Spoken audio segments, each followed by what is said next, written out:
The first Ghost in the Shell was a masterpiece, but after seeing the second one a second time, I used to not really dig it as much, not as much as the first one, and I thought it would kind of dragged. But at the same time, after rewatching it, it's actually quite dark, and I love it. There's a scene where they go into like people use like these nude dolls. That's what the malfunction is with one of them, and they're basically cyborg sex dolls, which is weird. And it's either they're murdering their masters or the masters are murdering them. Either way, they go to a crime scene, and they're trying to what is his name? The guy with the eyes and shit. He's trying to go find Major. He's trying to go find Major throughout this whole thing because she's in the cybernet system, and she just happened to just disappear one day. No one knows where she went. And I think his name is Boro.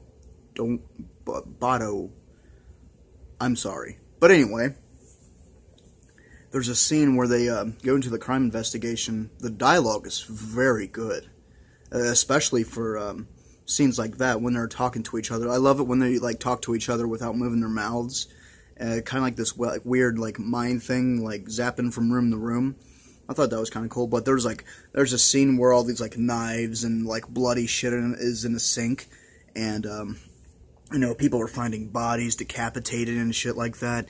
And by the way, this movie's PG-13. Yeah, it needed an R rating. It needed a strong R rating. But what's this? I mean, for God's sakes, there's a scene where he goes into a Yakuza place, and he's like, he's like, I don't have to shoot. And then he just fucking floors all of them with like this big machine gun action scene. It was so cool. And blood everywhere. PG-13.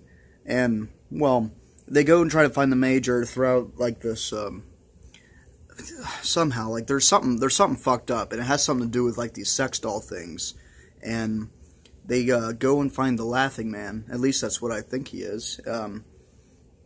And basically, they go into like this big giant like machine area, like this big machine industrial area, and there just happens to be all these copies of just these sex dolls, or copies of the Major as sex dolls. I have no clue, but I'm not going to spoil anything for you. But these sex dolls or whatever are fucked up. They fucking kill immediately. There was one at the very beginning of the movie that when they first saw when this thing first saw Bado or whatever, she just fucking exploded, or he shot her. I forget, but this is a really intense movie, and holy shit, it's bloody, it's dark, and it's not as good as the first one. It is slow, but the dialogue is perfect. The actors are perfect. It's made me laugh in a couple scenes, and it drew my attention when people start getting blown away. There's a scene where the guy goes into a grocery store or a convenience store, and he figures out that his something's wrong with his arm, and he almost kills an innocent, and he has to be stopped and shit because someone told him that there was going to be a murder inside the convenience store. I don't know if that tied any. It may have. I haven't seen it in a few days, but I'm bored, so this is what it is. So yeah, if I had to give the original Ghost in the Shell 8 out of 10, or 8.5 out of 10, because it's just almost perfect masterpiece anime film, I would have to give the second one a 7, maybe a 6.5, and that's not bad. I mean, average is 5, but when I think of average, I think good movie, for the most part. So yeah. Ghost in the Shell 2 Innocence. Some good shit. Especially with the violence. That's what I love the most.